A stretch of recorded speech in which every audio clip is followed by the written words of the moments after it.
Hey everyone, it's one question I have for and welcome back for NGDL Season 4 week number 7, I believe? No, it's week number 8. It's 8. I'm 403 and 4. Lost to Starfire last week by one single move. I got trigger happy. But enough of the past. We just did a battle today against OminousAcid from the Red Division. Okay, try to catch my breath for a moment. Anyway, OminousAcid actually used to have Guillotina, but for whatever reason, he drafted away for Mega Artario, so this is our team. I also, unfortunately, transacted again. Excuse me. I drafted away my Typhlosion because I feel like Tottenham will do a better job for the team than Typhlosion does. And I need another physical tackle, and I don't have a dog type, and I lost my fight to have to transact the Lucario away. So Pangoro will be a new recruit, so this is our team. For this one, I'm bringing Nidoking once again with Mega Latios, Manaphy, Sylveon, Snorlax will make his return, and a new addition, Pangoro. And for, I'm going to say right now, the nickname I give for Pangoro is known as the Panda King. If you get that right, please put in the comments below. My opponent, OminousAcid, is bringing Alone Sandslash, Nidoqueen, Healerless, Alone Ninetales, so he got the Hill team running through. His new recruit Mega Artario, and surprisingly enough, Cutifly. While I wasn't even thinking about what he brought, I was fooled by Solasso and his other team, but Cutifly more things? Luckily I remember it was a pre-evolution, his first state form of Ribombee, so I was thinking, well, enough thinking around.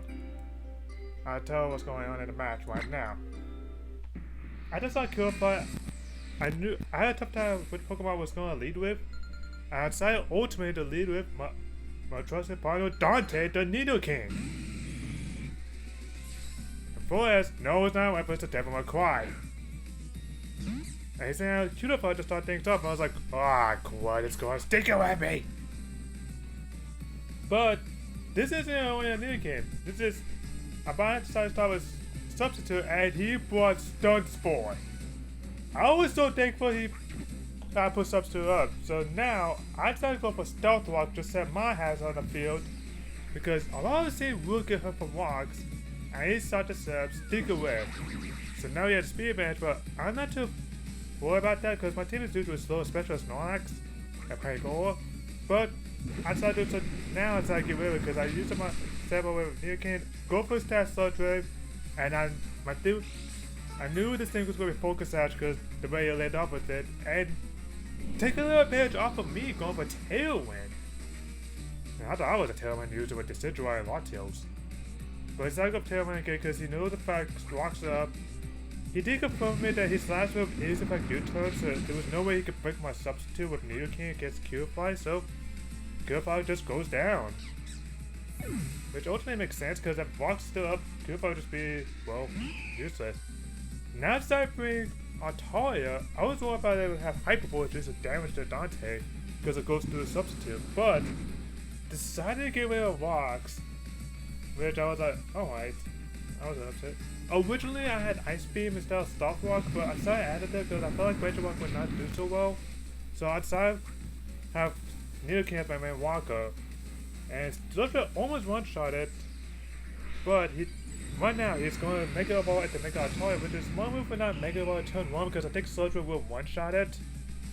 And it was back packet Earthquake, so this is a back physical Artaria, which I was a little bit thankful for because I don't have to worry about a special variant.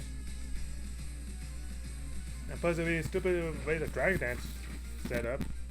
But so I set my rocks once again because I was super, I could take a free hit, I could set up blocks again, so that way his team won't do much. And plus, I would just waste that extra turn for Stealth Rock for Tailwind because his rest team is faster than me. So now I just use the Sludge Wave because now I'm naturally faster than Mega Artaria, which I double checked, and I got the Mega Artaria with Sludge Wave. Being alone 9-tails, at this point, I have no substitute. This thing is faster than me by natural means. I'm not taking up losing this video game by any means. But surprisingly enough, he actually missed a swap as well. probably predicted the Surge Wave could free switch it into his own Sand Slash, man, Ice Steel, which feels my move, except my mind's like, there's no way I can take a hit, so I decided to go with Shy Guy, no Snorlax. Here's my best Pokemon to deal with on Ninetales because it's really good special bulk, really good physical bulk. And then I was surprised saw Warbell. I was like, so this is a Warbell. I was expecting Ninetales to do it, but this was a perfect chance to set up Curse. He has no Guillotina, no Frost Slash, or anything that could do damage to me.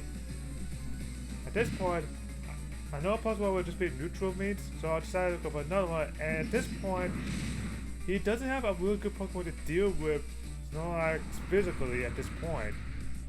I was stabbed Iron Head of the +1 defense, and now he's getting a Curse treatment. The Gourmet guy is back in action. So now he's going for hoping for a flinch. So now he's in Village Speed, which Gluttony is not activated. So now I'm Gluttony, so Thick Fire would not be a problem. Oh, sorry if you heard that. Do that. So now -3 speed but +3 attack and defense. This is why I wasn't so worried with the Stick Web, but because of defog, the webs are now gone. So it really doesn't really matter at that point. So now he's going for a stab Ice Punch, hoping for a freeze at this point, but fortunately no luck for him. And I decided to go for Earthquake. Against ours I have Crunch, but this one I have Earthquake because most of this team is weak to it. I don't think the Quick Hit was necessary because I was at least, I think the +2 will be enough to one-shot it anyway. So they decided to Haley the Hero Risk. I was worried about the Hyper Bolt and Thunderbolt, but he did have the Focus Blast. I know I feel like I could take one, and that did a really good chunk, but not too much. I decided to go for Recycle just so I could get my Bailout back because I know I could take any hit from it, just so I could get my HP back and my Iron back in action. At this point, now Warbell is off, so now I can simply go for Earthquake. I feel like it, but I go for. He's just now hoping for a critical hit at this point, which ultimately he did get a critical hit. But I decided to go for Recycle because I just wanted to have one miss so I could get one health up. Because I know how much it's damage, but that critical hit, now he knows that Focus Blast will not do that much. I think he has also a chance of a little special defense, which I think at this point it was going for. But at this point, each time I go for Recycle, the Pikachu will activate it, I get more HP back and more than his dealing damage to my Snorlax with his Focus Blast and Heal Risk. At this point, he decided to go for Revealer's U-turn, not Scarf, which I could easily say Amphy, but I decided to stick with Snorlax and decided with his Nido Queen. But I decided to go for Recycle one more time just so I get my Barrel back in action. So now I have the Barrel in hand and everything. I thought I was going for Toxic or anything, but it would be a bad move because I am a defense kill Facade, and once again, another critical hit. Like seriously, Gourmet is taking a bunch of brutal hits, but doesn't really matter. The critical hit was not strong enough to one-shot my Snorlax, which ultimately takes care of Nina, the Nido Queen. At this point, all he has left is Alon Ninetales and Hero Risk. Stand up the hill once again. Now you do some chip damage. So now he has 100% accurate with Blizzard coming my way right now. If his Stick Bell would do no damage, but he gets it even more likely to be impulsive. But I thought out immediately and go for Recycle. And because thanks to Hail, my Barrel activated because of Gluttony. Thank you, Hail, for that. So now I just got a free heal off of that, which he probably didn't really have a choice. At this point, he didn't have a real answer from Snorlax at this point. If he would have Facade, because if he did poison my Snorlax, they would have double the boost of Facade. And pretty much, that's literally the game. You saw earlier how much damage Focus Blast did earlier? Even with the critical hit, I know I could live one. Which, I'm gonna give Acid some luck here. Literally. He tanked He hit every single focus blast, got the force and 2 critical hits, and Gourmet Guy just have none of that. Just shows that if you have enough luck, it was not enough to defeat my Gourmet Guy. And that will be the game. Get a 6-0. Did not get a chance to use Lloyd, Kale, Lucy, and new recruited Panda King.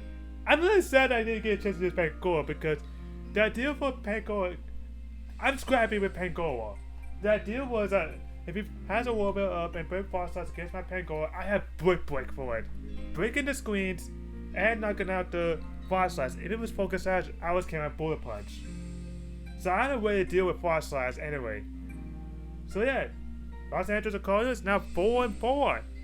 Back again, bounce up a 6-0. That's a lot of points from here. So we bounce it back right up for this one. Next week it's gonna be a real tough battle.